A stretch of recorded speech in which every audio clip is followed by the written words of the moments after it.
이렇게 똑바로 하지도 못하는 애들을 미국까지 데리고 와서는 대체 뭐 하는 건가요? 당장 한국으로 돌아가던지 하세요. 한국인들 결국 사고 칠 줄 알았어. 아, 정말 짜증나. 미국 뉴욕의 어느 마을에서 한국인들을 몰아내려 했던 미국인들. 그러나 대체 무슨 일인지 하루아침에 한국을 찾아 나섰습니다. 절대 한국인과 섞이지 않겠다던 그들의 태도가 180도 바뀌었죠. 뉴욕 상류 사회를 뒤흔든 그 충격적인 이야기 지금 바로 시작합니다. 저는 미국에서 딸아이를 키우고 있는 머큐리라고 합니다. 누구나 자기 자식의 뛰어남은 더 선명하게 보이기 마련이겠지만 저는 유독 제 딸아이 올리비아의 운동신경을 높게 평가했어요. 정말 어렸을 때부터 유독 테니스를 좋아하던 아이였습니다. 어릴 때였지만 민첩성이 높아 주변에서도 운동을 시키라는 권유를 하기도 했어요. 가만 보니 올리비아는 테니스를 놀이처럼 즐기는 게 아니라 정말 선수처럼 하고 있는 것 같네? 운동은 무조건 조기 교육이 중요하다고 하던데 이참에 한번 시켜보는 게 어때? 혹시 알아? 정말 소질이 있어서 유망한 테니스 선수로 클 수도 있잖아. 어떤 부모든 자기 자식이 세상에서 가장 잘났다 생각을 할 수밖에 없듯 저 역시 마찬가지였어요. 심지어 주변에서 저런 말까지 들으니 더 고민할 것도 없이 바로 테니스를 시키려 했지만 남편의 반대가 있었습니다. 제 딸아이는 안타깝게도 태어난 순간부터 잔병치레가 정말 많았어요. 어느 날은 39도가 넘는 고열에 응급실로 향하던 중 발작을 일으키며 흰자가 보이기도 했습니다. 이날은 정말 딸아이에게 무슨 일이라도 생기는 줄 알고 숨도 쉬어지지 않았죠. 다행히 고열로 인한 발작으로 링거를 맞고 아이는 진정되었지만 이런 일은 저희 가족에서 2달에 한 번꼴로 있는 정말 늘 벌어지는 일이었습니다. 오죽하면 어느덧 남편은 애가 아파서 제가 호들갑을 떨면 아무 말 없이 곧장 준비할 것을 챙겨들고 차 시동을 걸고 당장 갈 수 있는 병원을 알아본 후 바로 가버리곤 하죠. 다른 또래 아이들은 1년에 고작 한 2번 입원할까 말까 했지만 저희 딸아이는 1년에 4번씩 입원하곤 했어요. 이렇게 몸이 약한 아이라 저는 오히려 운동을 시키고 싶었고 남편은 반대 입장이었죠. 당신이 무슨 마음으로 운동시키려는지 잘 알겠는데 안 그래도 약한 애가 무리라도 해서 더 아프면 어떡해. 테니스를 그냥 배우는 것도 아니고 선수로 키우자는 건 난 정말 반대야. 언제까지 품 안에 자식으로 끼고 살 수는 없는 거잖아. 애가 몸이 워낙 약하니까 운동을 시키면 좋을 것 같았는데 이왕이면 소질이 있는 테니스를 시키면서 그게 정말 소질이 있는 게 맞았다면 애 장래까지 이어질 수도 있는 거잖아. 올리비아가 너무 아프다는 이유로 우리가 품에 끼고 살아서 애가 더 아프다는 생각은 안 해봤어? 하다못해 친구들이랑 놀이터에서 뛰어놀게도 못하게 하고 이런 환경이 애 건강에 도움이 된다고 생각해? 남편과 저는 아주 팽팽한 의견 대립으로 며칠 내내, 아니 정확하게는 4개월간 얼굴만 보면 다퉜습니다. 그리고 저희 부부는 결론을 내렸어요. 이 모든 것은 아이를 위한 선택이었기에 아이의 선택에 맡기기로 했고 아이의 선택은 예스였습니다. 아이가 원한다고 하니 남편도 뜻을 굽혔고 처음에는 무리 없이 테니스를 배울 수 있도록 했어요. 아이를 테니스 선수로 키우겠다는 것은 제 욕심일 수도 있다는 생각이 들었거든요. 그런데 제 눈이 틀리지 않았습니다. 딸아이가 테니스를 하는 모습을 본 미국 청소년 테니스팀 코치님께서 스카웃 제안을 해주셨고 흔쾌히 받아들였어요. 물론 그전에는 테니스를 즐기며 배웠다면 이제는 정말 온 힘을 다해 배워야 하기에 애가 힘들어할 거라 생각은 했습니다. 그래서 전 늘 아이에게 말해줬어요. 올리비아 언제든 원하지 않으면 엄마한테 말하면 돼. 굳이 억지로 할 필요 없는 거야. 알겠지? 전처럼 테니스를 즐기기만 해도 괜찮은 거야. 알겠지?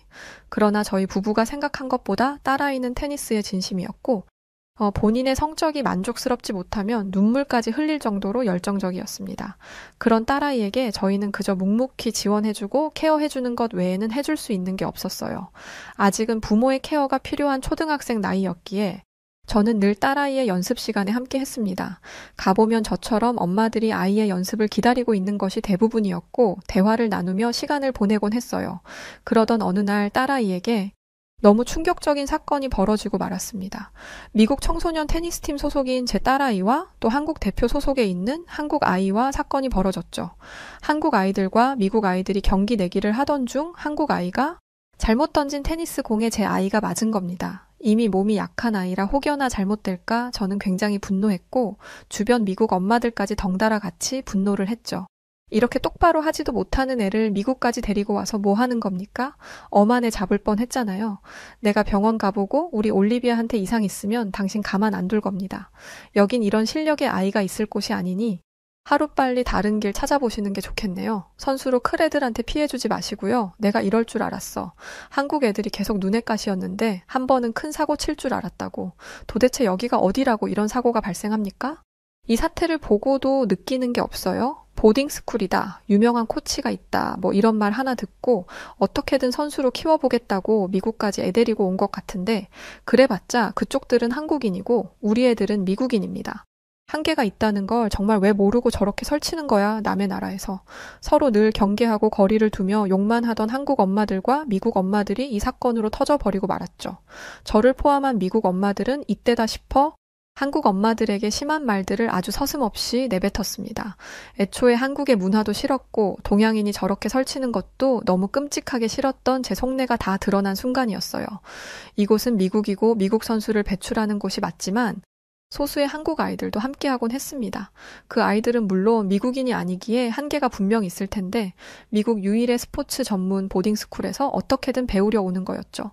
애초에 이것부터가 저희 미국 엄마들 시선에는 좋게 보이지 않았습니다. 처음에는 저 역시 대수롭지 않게 여겼지만 엄마들 사이에서 듣는 얘기들이 있다 보니 그리 좋아 보이지 않았어요. 한국에도 테니스 팀이 그렇게 많은데 굳이 여기 미국까지 와서 왜 우리 애들 배울 시간을 빼앗는 거야? 실제로 한국 애들 오고 나서 레슨 시간이 확 줄어든 것 같아. 이거 나만 느끼는 거야? 여기가 무슨 한국인지 미국인지 헷갈릴 지경이라니까? 저 어린애를 데리고 먼 타국까지 와서 뭐 하는 짓이야. 그때 그렇게 욕을 먹고도 저렇게 애 데리고 나오는 거 보면 한국인들 뻔뻔한 거는 진짜 알아줘야 한다니까? 그렇게 뻔뻔한 게 한국인 아니겠어? 그러니 늘 지들만 불쌍하다 내세우지. 봐봐, 북한도 일본도 중국도 한국이랑 얽히기만 하면 다 나쁜 나라로 변한다니까? 과연 한국말이 다 사실일까? 난 이제 한국인들이 싫은 걸 떠나서 저들이 아픈 역사내 뭐네 외치는 것들 그런 것도 다 조사해봐야 한다고 생각해. 다 거짓말일걸? 그날 이후 한국인들에 대한 감정은 최악 수준이었고 분위기는 정말 좋지 않았습니다.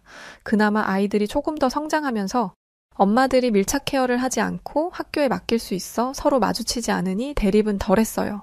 평일에는 수업을 모두 마친 후 오후 4시경부터 6시까지 테니스 레슨을 받고 주말에 토너먼트를 스케줄해주면서 아이들 장례까지 도와주기에 엄마들의 부담이 덜어졌습니다. 그럼에도 저는 딸아이가 수업을 마치고 레슨에 들어가는 시간이면 항상 학교에 가 있었어요. 혹시라도 어디가 아프거나 일이 생기면 바로 조치를 해야 하니 말이죠. 저야 아이가 아파서 그런다고 해도 한국 엄마들은 그럴 이유가 없는데도 늘 레슨을 할 때 아이 곁을 지켰습니다. 몇 번 마주치니 불편해서 그런지 제 딸아이에게 실수를 했던 아이의 엄마가 제게 찾아와 이런 말을 했어요. 저 올리비아는 괜찮나요? 선뜻 물어보기가 죄송스러워서 기다리고 있다가 먼저 물어봐요. 저희 아이뿐 아니라 한국 애들이 여기서 레슨 받고 어울리는 게 싫으시죠? 저희도 한국에서 외국 애들이 와서 자리 잡고 있는 게 그렇게 싫었거든요. 그런데 역지사지라고 입장을 바꿔 생각해보니 참 나쁜 마음이었다는 걸 깨닫게 되었어요. 국적은 달라도 결국 부모 마음은 다 같잖아요. 그저 내 아이가 원하는 길로 성공하길 바라는 마음에 해줄 수 있는 건 다 해주고 싶은 딱 그 마음으로 여기까지 왔어요. 말도 안 통하는 이 낯선 땅에서 지내는 게 저도 쉬운 일은 아니거든요. 친하게 지낼 수는 없어도 우리 자주 볼 거고 애들도 서로 자주 부딪히는데 얼굴은 붉히지 않았으면 좋겠습니다. 그때 일은 아이에게 충분히 주의를 줬고 제가 대신 죄송합니다. 갑자기 다가와 말하는 한국 엄마의 모습에 사실 조금 놀랐습니다. 전 이미 다 잊고 일상을 보내고 있는 줄 알았는데 여태 마음에 담아두고 진심 어린 사과뿐 아니라 속내까지 보여준다는 게 쉽지 않았을 텐데 말이죠. 그 후에도 며칠 내내 한국 엄마의 말은 제 머릿속을 떠나지 않았어요. 딱 맞는 말만 해서 할 말이 하나도 없었죠. 제가 미국 엄마들에게 이런 사실을 굳이 알려봤자 다시금 안주로 삼아질 것이 뻔했기에 말하지 않았습니다. 갑자기 친해지기도 어렵고 거리를 적당히 두고 그렇게 지냈어요. 그러던 어느 날이었죠. 제게 먼저 사과를 했던 한국인 엄마 한민숙 씨가 한쪽 구석에서 두 손으로 얼굴을 움켜쥐고 울고 있는 듯 보였습니다. 이걸 못 본 척 지나치기도 그렇고 그렇다고 가서 인사를 하기에도 애매하고 한참을 고민했어요. 그런데 타지에서 그것도 한쪽 구석에서 서럽게 우는 걸 보고 지나칠 수가 없었습니다. 조용히 옆에 가서 앉아 가방에 있는 손수건을 내어줬어요. 그러자 한국인 엄마는 조용히 손수건에 얼굴을 묻고도 한참을 울었죠. 그 후 제게 이런 말을 들려줬습니다. 민준이가 테니스를 너무 좋아해서 단순히 그냥 시켰다가 코치님이 여기를 추천해줘서 온 거였어요. 저희 집안 사정에 너무 무리한 결정이었지만 애 실력이 너무 좋은데 여기서는 더 발전할 수 없겠다고 하시더라고요. 그런 말을 듣고 어떤 부모가 가만히 있겠어요. 집에서도 테니스채를 놓지를 않는데요. 그래서 집도 팔고 이사하고 자금 마련하고 애아빠는 한국에서 회사 다니면서 저녁에는 대리운전도 하고 그렇게 벌어다 보내주는데 이게 도저히 감당할 수가 없네요. 민준이는 여기 레슨하는 시간만 손꼽아 기다리면서 매일을 저렇게 열심히 하는데 이제 저희는 부모로서 더는 지원을 해줄 수가 없어서 아마 이번이 마지막일 거예요. 그게 너무 가슴이 아파서 애한테 어떻게 말해야 할지 모르겠어서 저렇게 행복하게 레슨하는 모습만 보면 눈물이 나네요. 더 부유한 부모 만났으면 더 높이 뛸 아이인데. 한국인 엄마의 말을 듣고 저도 모르게 눈물이 흘렀어요. 그리고 위로를 해줘야겠다기보다는 그저 제 속에 있는 말을 해줬습니다. 미국 학비 감당하는 게 보통이 아니죠. 저희도 그렇게 여유 있는 건 아니라 매달 힘들긴 해요. 그런데 애가 좋아하고 또 실력도 있다고 하니 이걸 어떻게 포기를 하겠어요. 심지어 올리비아는 몸이 많이 약해서 자주 입원하고 그런 아이예요. 그래서 늘 노심초사하며 혹여나 다칠까 아플까 그런 마음이라 저번에 민준이 때도 제가 더 버럭했던 것 같아요. 아이가 원하는 걸 해주지 못할 때 부모 마음이 가장 미어지지만 아이가 커서 이 사실을 안다면 적어도 최선을 다했다는 사실을 안다면 자랑스러워할 거라 생각해요. 잠시나마 꿈꾸던 순간을 추억할 수 있을 것이고 또 민준이도 결코 부모가 본인 때문에 힘들어지길 바라지 않을 거예요. 그렇게 한국인 엄마와 대화는 쭉 이어졌고 서로에 대한 속마음을 모두 털어놔서 그런지 어느덧 편한 사이게 되었습니다. 미국 엄마들은 제가 한국인 엄마와 잘 지내는 것을 별로 좋아하지 않았지만 어쩔 수 없이 곧 떠나야 할 사람이라는 것을 알아 저는 있는 동안이라도 잘해주고 싶었어요. 어떤 일이든 마지막은 굉장히 중요하니 말이죠. 서로에 대한 처음은 결코 좋은 기억이 아닐지언정 마지막은 꼭 미국을 떠올리면 눈물이 아닌 웃음으로 기억하길 바라는 마음이었습니다. 그렇게 고작 2개월간 겨우 마음을 털어놓고 시간을 보냈는데 한국인 엄마는 한국으로 돌아갔어요. 그래도 짧다면 짧은 2개월간 저희는 서로에 대한 진심을 알았고 말하지 않아도 통하는 무언가가 있음을 알았습니다. 그래서 한국으로 간 한국인 엄마는 제게 연락을 해줬죠. 머큐리네 연락 기다렸죠? 오자마자 이사하고 민준이 학교 보내고 그런다고 정신이 없었어요. 미국에서 막 올 때는 망한 것 같은 기분이 들더니 지금은 오히려 속이 다 편하네요. 저도 민준이도 잘 지내고 있어요. 저는 미국으로 놀러 가긴 어려울 것 같고 언제 한번 놀러 와요. 잘 지낸다고 하니 정말 다행이네요. 민숙 씨가 한결 마음이 편해진 것 같아서 제 마음이 다 놓여요. 당장은 어려워도 꼭 한번 올리비아 데리고 한국에 놀러 갈게요. 민준이랑 같이 보면 좋아하겠네요. 그렇게 저희 두 사람은 종종 안부를 전하며 지냈습니다. 각자의 삶이 있으니 매일같이 연락을 할 수는 없었어요. 한 2번씩 연락을 주고받는 것만으로도 그저 이 관계가 유지될 수 있다는 것에 진심으로 기뻤습니다. 다시금 일상을 지내던 중 드디어 딸아이에게 좋은 일이 생겼어요. 정말 중요한 경기에 선수로 참여할 수 있는 기회가 주어졌고 저희 집은 그야말로 경사가 났다며 아주 기뻐했죠. 결과가 어떻든 기회가 생겼다는 것만으로도 많이 성장했다는 것이 느껴졌습니다.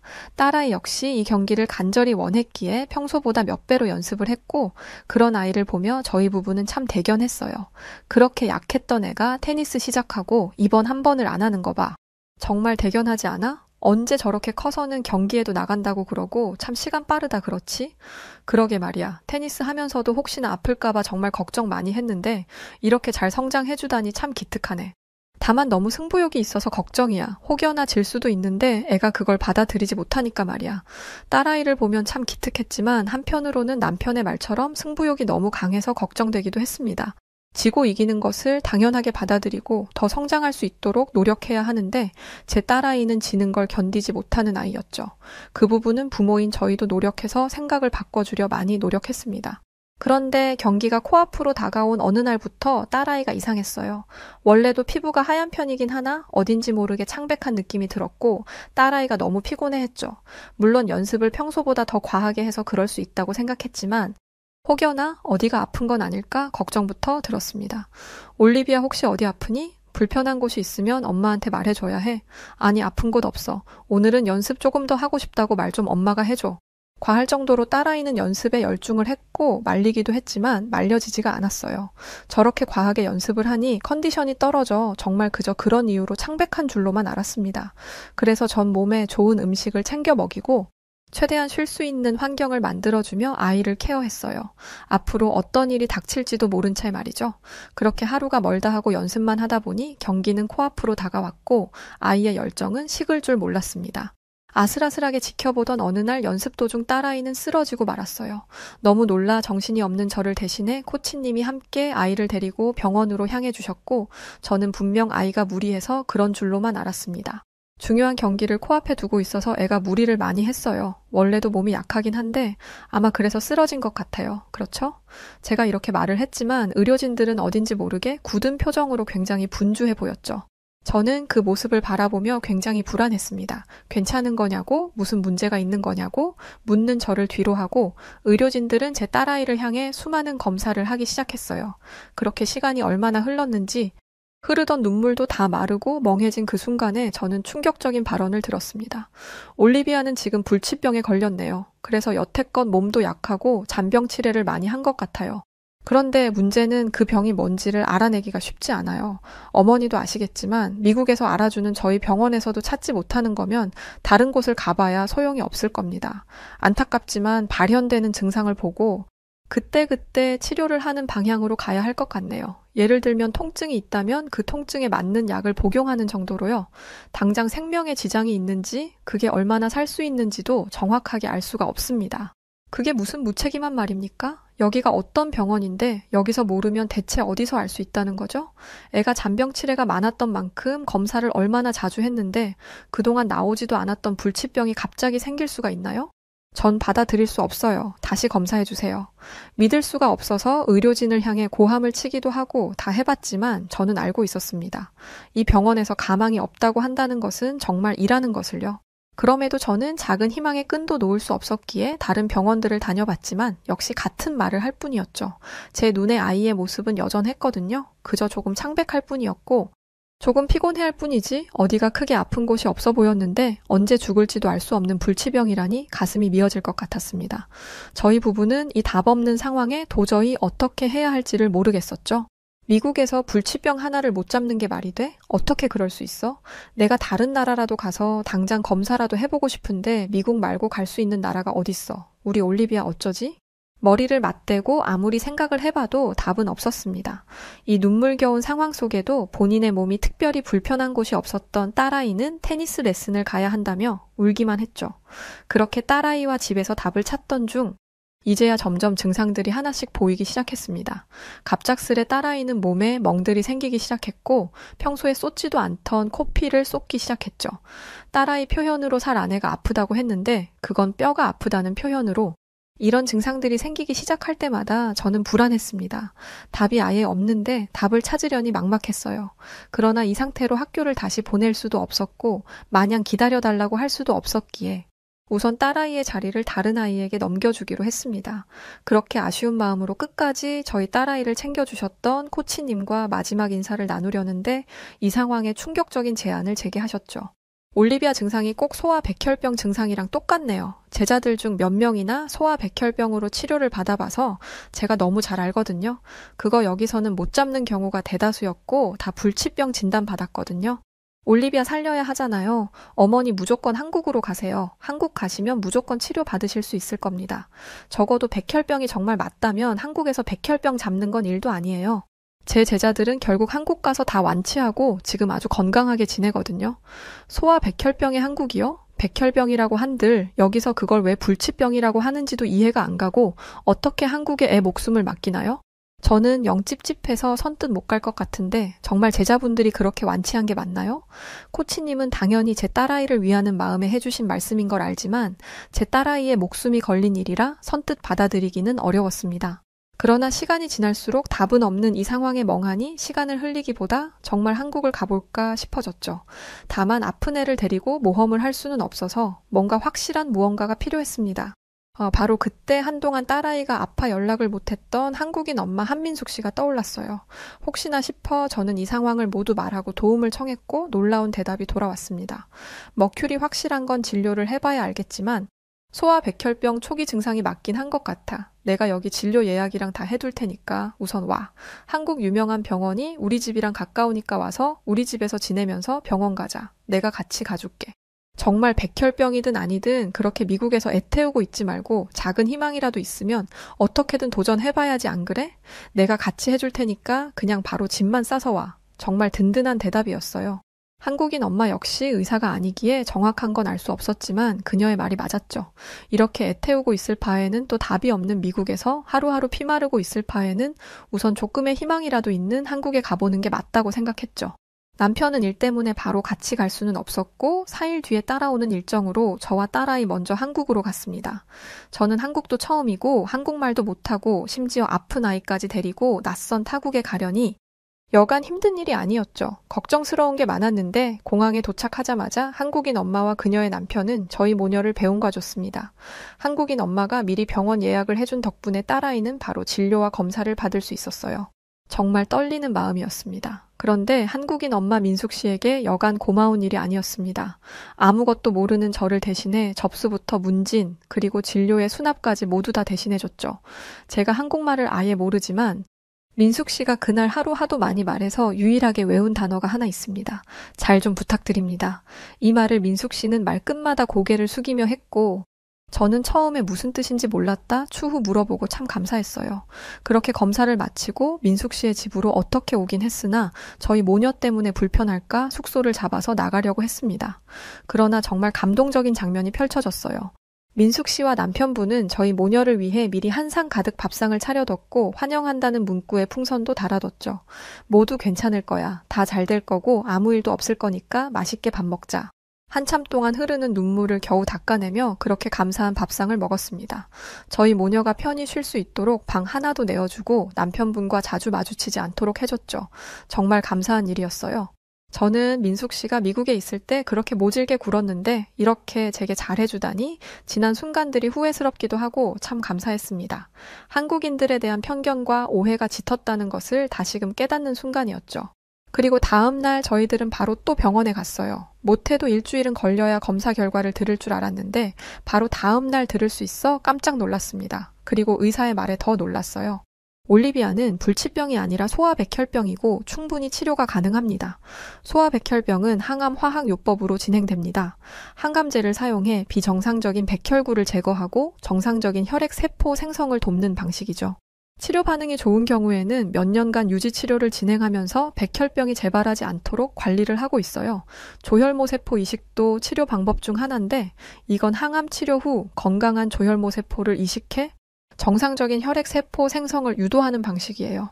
면역 관리만 잘 해준다면 올리비아 테니스 다시 하는 건 아무 문제도 없습니다. 정말 충격적인 말이었고 아이를 살릴 수 있다는 것에 그저 감사했습니다. 곧장 딸아이는 입원을 하고 순차적으로 하나씩 치료 과정을 밟아갔어요. 물론 이 과정이 짧지도 않았고 굉장히 아픈 시간이었습니다. 그러나 저희 가족은 버틸 수 있는 힘이 있었어요. 남편이 저희 옆에서 계속 있을 수 없어서 결국 미국으로 갔다가 중간중간 한국으로 와서 딸아이를 보는 걸로 결정을 했는데 홀로 딸아이와 있는 저를 민숙 씨가 챙겨줬습니다. 혹여나 미국에서 먹던 음식들이 먹고 싶을까 이것저것 해주기도 사다 주기도 했고 손맛이 좋은 민숙 씨가 직접 한식을 해주기도 했죠. 그리고 한국의 의료진들은 미국과 다르게 정말 수시로 섬세하게 케어를 해주셨습니다. 항상 늘 딸아이 곁에 있는 느낌을 받아서 전혀 불안하지가 않았어요. 사실 편하게 1인실을 쓰고 싶었지만 입원 일수가 길어지니 비용 부담이 커서 다인실을 사용했으나 전 이걸 가장 잘한 선택이라 생각합니다. 다른 환자분들 또 그 환자들의 보호자들이 타국에 있는 저희 모녀를 아주 살뜰히 챙겨주셨죠. 정말 빵 한쪽도 나눠주시는 한국인들의 정을 저희 모녀는 매일같이 느껴 타국에서 전혀 외롭지가 않았습니다. 꽤나 장기로 있기도 했고 미국인 모녀로 소문이 나서 의료진들도 보호자들도 저희를 많이 챙겨주신 덕에 어떻게든 버틴 것 같아요. 돌이켜보면 치료하는 과정에 있어 딸아이가 괴로워하는 순간들에 제가 많이도 무너졌습니다. 겨우 잠든 애를 한참 동안 보다 잠시 나와 눈물을 흘리곤 했는데 그 괴로운 순간에도 제 옆에는 늘 누군가가 있었어요. 이름 모를 보호자이던 한국인은 번갈아가며 늘 저를 위로했죠. 누군가는 영어를 쓸 수 있었고 누군가는 번역기를 통해서까지 저와 대화를 했습니다. 엄마가 힘을 내야 아기도 힘을 내는 거예요. 근데 또 엄마도 사람이니까 무너질 수 있지 안 그래요? 근데 보니까 밥도 제대로 안 먹던데 애만 너무 챙기지 말고 엄마도 몸 좀 챙겨요. 그래서 내가 자꾸 빵도 주고 과일도 주잖아요. 여기서 엄마 아프면 아기 누가 봐요. 이렇게 따뜻한 한국인들의 보살핌 속에 저희 모녀는 무사히 긴 치료 과정을 마치고 미국으로 돌아올 수 있었어요. 무엇보다 정들었던 민숙 씨와 다시금 헤어지는 게 슬펐지만 저희에게는 이제 다음이 있었습니다. 딸아이의 건강 상태를 확인해야 해서 주기적으로 한국에 와야 했기에 그럴 때마다 꼭 민숙 씨를 보기로 했죠. 그 다음이 있다고 생각하니 많이 슬프지는 않아 다음을 안녕하며 돌아왔습니다. 그렇게 딸아이는 건강을 회복했고 곧장 본인의 전부였던 테니스의 길로 다시금 돌아갔어요. 전 딸에게 어떠한 강요도 하지 않았고 그저 본인이 원하는 대로 할 수 있도록 냅뒀습니다. 어느덧 테니스 선수로 여러 대회를 나가며 살고 있는 딸아이를 보면 아직도 가끔씩 생각해요. 그때 한국에 가지 않았더라면 치료를 못했을 거고 불치병이라는 미국의 오진 때문에 정말 끔찍한 결말을 맞이할 뻔했구나라는 생각이 듭니다. 물론 어떤 나라든 오진이 있을 수 있다고 생각해요. 그러나 제가 겪어본 한국의 경우 의료 수준이 세계 탑 수준으로 굉장하고 오진도 굉장히 드문 일이라고 알고 있습니다. 적어도 미국처럼 소아백혈병을 불치병이라 하여 애를 잡을 뻔한 일은 없다고 알고 있죠. 실력이 그렇게 뛰어난 한국이지만 의료진들의 자세 역시 오만하지 않고 늘 환자의 시선에 맞춰주는 자세도 인상적이었고 소아라는 특성상 굉장히 어렵고 까다로웠을 텐데 보채는 딸아이에게 맞춰서 늘 웃음으로 분위기를 맞춰주신 의료진들에게 감사할 뿐입니다. 어린 딸아이에게는 정말 무서운 시간이었겠지만 한국 의료진들을 만나 그나마 웃으며 보낼 수 있던 시간이라고 전 생각해요. 그 후 12년이 지난 지금까지도 딸아이 건강에는 문제가 없고 재발도 하지 않고 있습니다. 이번에 테니스팀에서 한국을 방문한다고 하여 오랜만에 저도 민숙 씨를 보러 따라가려고 준비 중에 있어요. 12년간 한국을 가서 민숙 씨를 볼 때마다 검사 결과가 나올 때까지 혹시 모를 불안감에 늘 힘들어했지만 이번에는 웃으며 가보려고 합니다. 이제는 다 큰 딸아이가 제게 그러더군요. 엄마도 이제 그만 걱정했으면 좋겠어.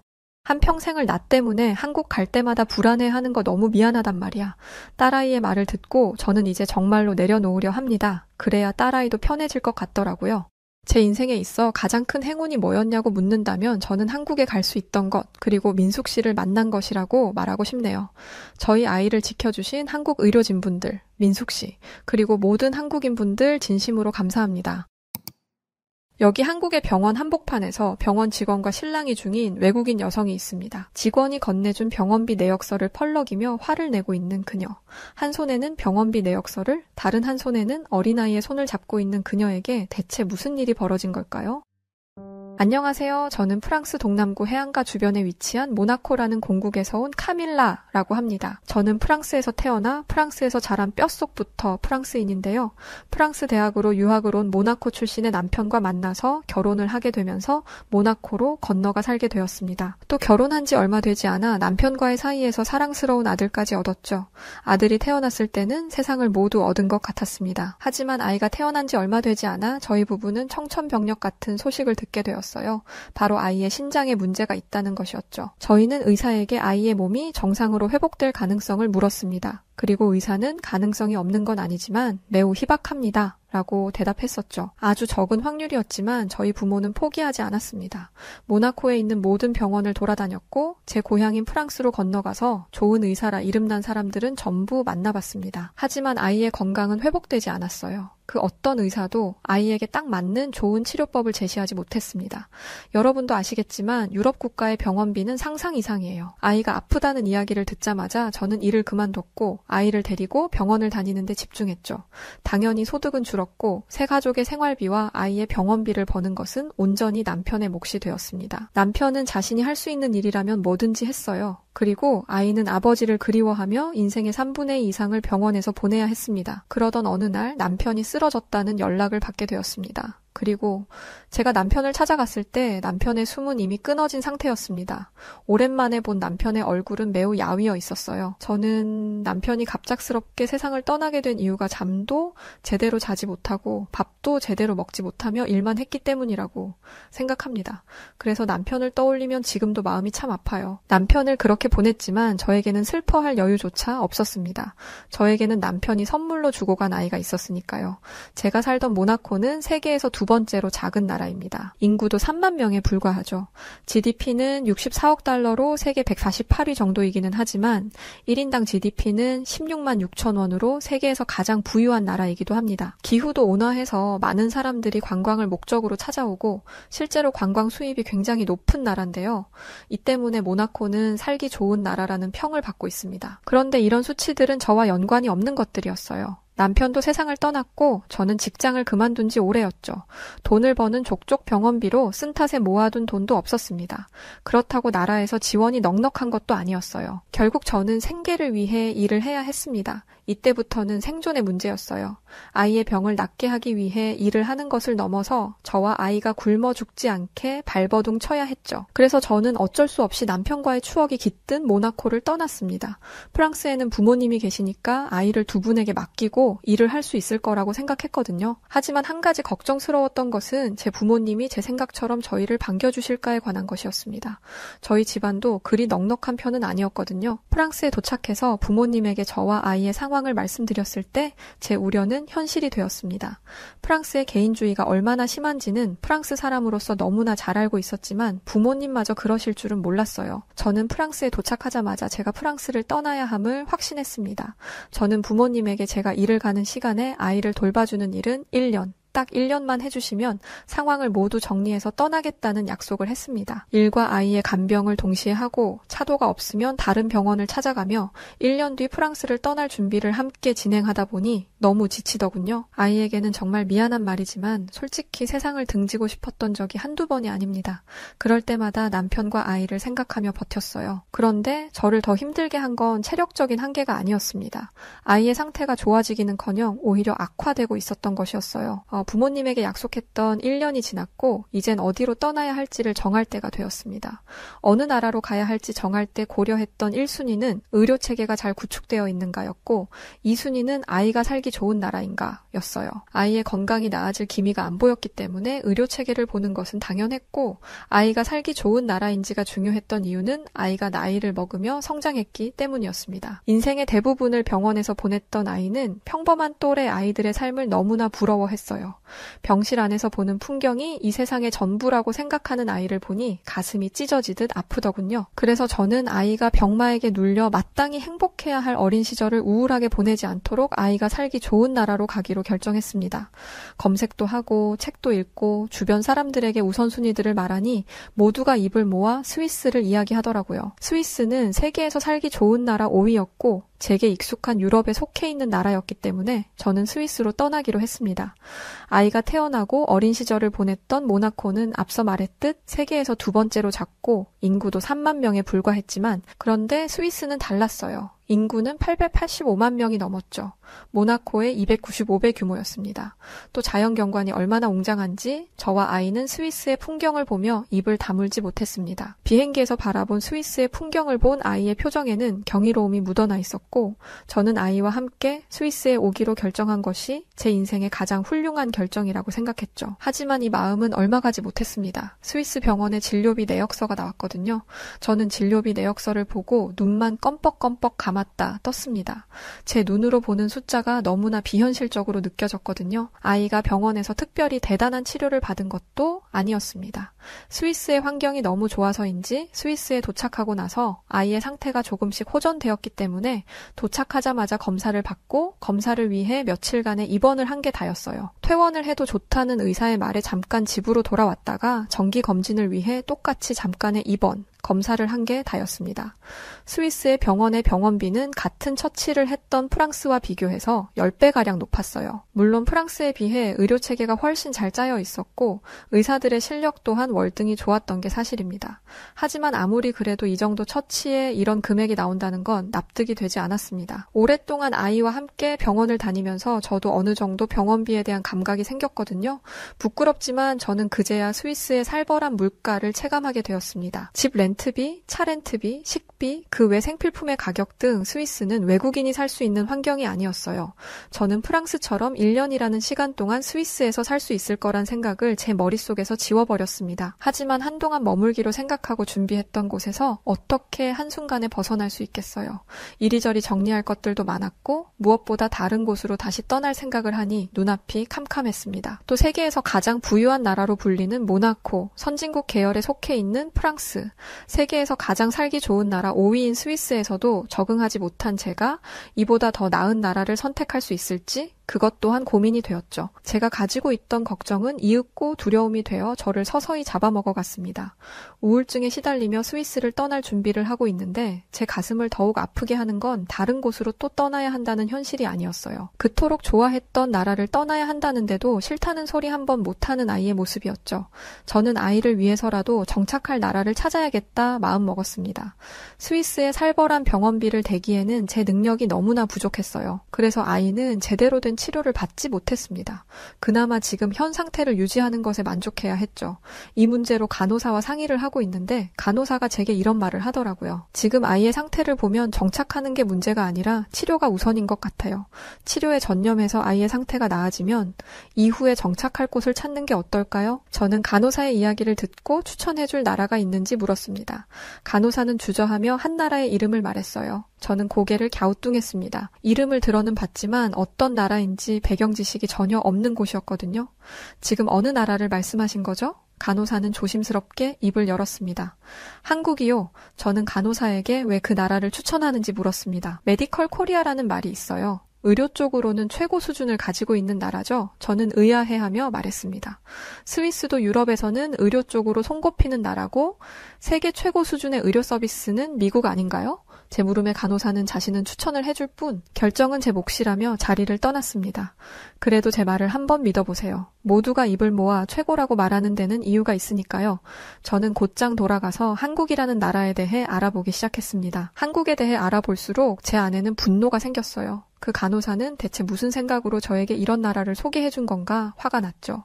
한국은 전쟁 중인 나라였습니다. 게다가 세계에서 살기 좋은 나라 23위밖에 안 됐죠. 살기 좋은 나라 5위인 스위스도 떠나는 마당에 23위라니 못해도 10위권 안은 소개해줘야 하는 거 아닌가라는 생각이 들었습니다. 그리고 전쟁 중인 나라가 어떻게 의료 수준이 높겠어요. 또 전쟁 중인 나라에 투자할 미친 사람들이 있을 리 없으니 한국의 경제 상황도 물 보듯 뻔했습니다. 2차 세계대전 후에 한국 전쟁이라는 것이 있었는데 그것을 마친 지도 얼마 안 됐더라고요. 한 나라가 전쟁을 복구하는데 얼마나 오랜 시간이 걸리는지 교육을 통해 배웠던 터라 한국에 대한 이미지는 최악이었습니다. 당연히 한국은 제 머릿속에서 지워졌고 저는 그 어느 나라도 결정하지 못한 채 발만 동동거리며 시간만 보냈어요. 그러던 중 아주 우연히 한국에서 온 유학생을 만났습니다. 굉장히 깔끔했고 젠틀했으며 게다가 유식했죠. 제 기준 아시아 선진국은 일본이었기 때문에 저는 그 사람이 당연히 일본인일 거라고 생각했습니다. 그런데 놀랍게도 그 사람은 한국인이었어요. 저는 제가 한국에 대해 많은 걸 오해하고 있다는 걸 알았고 한국행을 결정했습니다. 물론 비행기 속에서도 불안한 마음이 한가득이었어요. 직접 본 게 아니었으니까요. 그 사람이 상위 1%인 사람이라 보통의 사람들이 사는 생활 방식을 모를 수도 있을 거라 생각했죠. 프랑스는 빈부격차가 정말 큰 사회 문제거든요. 지푸라기라도 잡은 심정으로 한국행 비행기를 타기는 했지만 너무나 불안했습니다. 그런데 비행기에서 내린 후 공항을 빠져나왔을 때 저는 제가 비행기를 잘못 내린 줄 알았어요. 한국의 공항은 너무나 깨끗했고 쾌적했습니다. 향기까지 나는 것 같더라고요. 유럽에 있는 공항을 가면 사람에게서 나는 특유의 채취 때문에 힘든 경우가 종종 있었는데 한국은 달랐습니다. 급하게 잡은 숙소를 가면서 보이는 건물들은 너무나 세련됐고 도로는 깨끗하게 정비되어 있었으며 길가에서는 노숙자와 약을 한 사람들을 찾아볼 수가 없었습니다. 골목골목으로 들어가도 마찬가지였어요. 길가에는 쓰레기가 없었고 사람들은 청결한 모습이었죠. 건물이 세련된 만큼 사람들의 옷차림이나 생김새도 너무나 훌륭했습니다. 급하게 잡은 숙소였음에도 청결했고 머리카락이 하나 나왔다는 이유만으로 직원은 선뜻 방을 바꿔주기도 했죠. 게다가 제가 아이와 함께 있는 것을 보고는 아이를 위한 간식거리도 개인적으로 챙겨주기도 했습니다. 당연히 유료라고 생각하고 돈을 건네려는데 직원은 손을 거세게 흔들며 이렇게 말했어요. 아닙니다. 아이가 오랜 비행으로 피곤해 보여서 챙겨준 것뿐이에요. 아이에게 이 정도는 당연하죠. 부디 편하게 쉬다 돌아가세요. 5성급 호텔도 아니고 길가에 널려있는 숙소에서 이런 대접을 받다니 한국에서의 첫날은 지금까지 거쳐온 어떤 나라와 비교해도 훌륭했습니다. 그런데 한 가지 문제가 생겼습니다. 새벽부터 열이 나기 시작하더니 다음 날에는 몸을 일으키기 힘들 정도의 심각한 독감이 찾아온 것이었어요. 저는 힘겹게 숙소 직원에게 연락을 했습니다. 그런데 연락을 받은 사람은 어제의 친절한 직원이 아니었어요. 저는 그 사람이 저를 도와주지 않을 거라고 생각했습니다. 그런데 정말 놀랍게도 그 사람마저 너무나 친절했습니다. 제 상태를 자세히 묻고는 가장 가까운 병원의 주소를 찾아주었죠. 심지어 제가 병원에 다녀오는 동안 아이를 돌봐주겠다는 얘기까지 했습니다. 그건 아닌 듯해서 아이를 데려가려고 하는데 움직이기 힘든 저를 위해 아이의 외출 준비까지 도와주었죠. 저를 낳아준 프랑스 부모님도 제 아이를 돌보는 걸 꺼려 했는데 생전 처음 본 사람이 저와 아이를 살뜰히 챙겨주는 것을 보며 한국에 대한 좋은 기억이 또 하나 생겼습니다. 저는 직원이 잡아준 택시를 타고 병원으로 향했습니다. 그곳에서 저는 입을 떡 벌린 채 굳어버릴 수밖에 없었어요. 가장 가까운 병원이었고 도심 한가운데 있는 곳도 아니었는데 병원이 너무나 청결했던 것이죠. 내부 인테리어는 잡지에서나 나올 것처럼 훌륭했습니다. 하지만 한편으로는 걱정도 됐어요. 이렇게 대단한 병원이라면 병원비도 많이 나올 것 같았거든요. 아이 병원비도 벅찬데 저에게까지 그렇게 큰 비용을 쓰는 게 아까웠습니다. 의사와의 면담을 마치고 저는 처방에 따라 주사를 맞았어요. 주사를 맞는데 심장이 떨리더라고요. 병원비가 대체 얼마나 나올지 감도 안 잡혔습니다. 저는 떨리는 마음으로 수납 창구에 갔고 직원이 얘기하는 금액을 재차 확인했습니다. 얼마라고요? 4만 원입니다. 저는 믿지 못하겠다는 표정을 하며 얘기했어요. 다시 얘기해주세요. 제가 잘못 이해했나 봐요. 4만 원이요. 얼마라고요? 4만 원이요. 직원은 또박또박 이야기하는 걸로도 모자라 종이에 친절히 글자를 적어주었습니다. 직원은 제가 건넨 카드로 결제를 했고 정말 4만 원이 청구되었어요. 저는 제가 맞은 주사가 잘못된 것이 아닐까라는 의심까지 했습니다.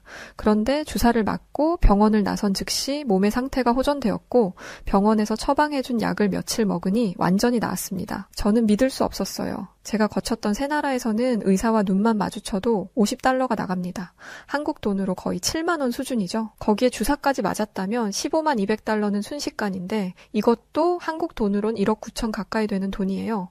또 의사를 만나는 것 자체가 어렵습니다. 아침 일찍 가도 몇 시간이나 대기해야 하고 운이 안 좋으면 그날의 진료를 못 받는 경우도 있어요. 그래서 아프면 약을 먹는 것도 아니고 차를 마시는 것으로 만족하는 사람들도 있습니다. 하지만 그럼에도 불구하고 아이의 병원비는 다를 거라 생각했어요. 그 병원이 특별히 저렴하거나 외국인인 제가 앓는 모습이 불쌍해서 적은 병원비를 받았을 수도 있다고 생각했죠. 스위스 간호사가 소개해준 한국의 대형 병원을 가려고 하는데 한 가지 놀라운 경험을 했습니다.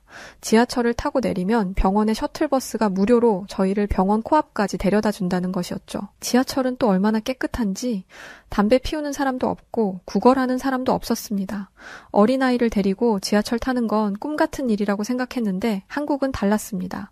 또 스크린도어라는 것이 있던데 너무 안전해 보이더라고요. 긴장하지 않고 지하철을 탄 건 한국이 처음이었습니다. 게다가 길을 찾는 것도 쉬워서 출구에도 쉽게 도착할 수 있었어요. 병원 셔틀버스의 표지판도 커다랗게 표시되어 있었죠. 또 한 가지 놀라운 건 사람들이 질서정연하게 줄을 서고 있었다는 것입니다. 유럽 국가에서는 새치기가 너무나 흔합니다. 그런데 한국에서는 줄이 있는지 모르고 앞까지 걸어가던 사람이 줄이 있는 걸 알고는 깜짝 놀라 맨 끝으로 돌아가더라고요. 한국의 시민의식을 느끼며 저는 아이와 함께 셔틀버스를 기다렸습니다. 한국인들의 도덕성과 양심을 지켜본 아이에게도 귀감이 되는 훌륭한 모습이었죠. 병원 셔틀버스가 도착한 뒤에도 놀라운 일이 계속됐습니다. 셔틀버스 기사가 직접 내려 사람들을 천천히 안으로 들여보내고 차가 꽉 차 타지 못한 사람들에게는 양해를 구하며 다음 셔틀버스의 시간을 알려주었습니다. 솔직히 무료로 운행하는 버스인데 조금 불친절해도 된다고 생각했어요. 제가 살던 나라들은 다 그랬으니까요. 하지만 한국은 달랐습니다. 병원에 도착해서 만난 모든 사람들도 친절했죠. 하지만 친절함과 의료 시스템은 별개라고 생각했습니다. 의사와의 진료에서 의사는 지금까지 들었던 이야기와 똑같은 말을 했어요. 저는 속으로 한숨을 크게 내쉬었습니다. 여기도 결국 똑같구나 라는 생각을 했죠. 그런데 그때 의사는 지금까지 들어본 적 없는 이야기를 했습니다. 현재 한국 의료진들이 연구한 치료 방식을 적용해보면 어떻겠냐는 것이죠. 이미 임상실험까지 마쳐서 위험성은 크게 염려하지 않아도 된다면서요. 우울증까지 찾아온 제 어두운 마음에 한 줄기 빛이 내리는 듯 했습니다. 의사는 곧장 아이를 입원시켰고 치료 계획을 알려주었어요. 입원을 해서 느낀 또 다른 놀라움은 식사였습니다. 유럽과는 비교도 안 될 정도로 다양한 메뉴가 있었고 저는 채소로 그렇게 다양한 맛을 낼 수 있다는 걸 처음 알았습니다. 그렇게 입원과 치료가 병행됐고 아이의 상태는 나날이 좋아졌어요. 지금까지 본 적 없었던 회복 속도였죠. 그리고 대망의 병원비 수납일이 다가왔습니다. 저는 눈을 질끈 감고 심호흡한 상태로 청구서를 받습니다. 심장이 쿵 하고 떨어졌어요. 그리고 직원에게 달려가 청구서를 들이밀었죠. 금액이 잘못 청구된 것 같아요. 빨리 제대로 된 청구서를 주세요. 직원은 청구서를 살펴보더니 아무 문제가 없다고 했습니다. 저는 흥분한 상태로 말을 이었어요. 이게 진짜 금액이라고요? 거짓말하지 마세요. 이래놓고 나중에 청구서 폭탄을 보내려는 거죠? 직원은 당황했는지 저를 진정시키려 했습니다. 하지만 저는 참을 수 없었어요. 투명하게 병원비를 공개하지 않는 건 무슨 의도죠? 직원은 자신의 상사까지 불러야 했고 저는 오랜 설명 끝에 이 상황을 납득할 수 있었습니다. 제가 그렇게 흥분했던 이유는 한국의 병원비가 프랑스, 스위스의 10분의 1에 불과했기 때문이었어요. 여러분이라면 믿을 수 있나요? 지금까지 호전된 적 없던 건강이 나날이 좋아지고 있는데 별 성과를 내지 못했던 병원들보다 병원비가 10분의 1이나 저렴하다는 것을요. 저는 스위스 간호사가 말했던 한국의 의료가 이 정도 수준이라는 것에 감탄했습니다. 그리고 그제야 한국이 전쟁 중인 국가였으며 제가 무시했던 나라였다는 걸 기억해냈어요.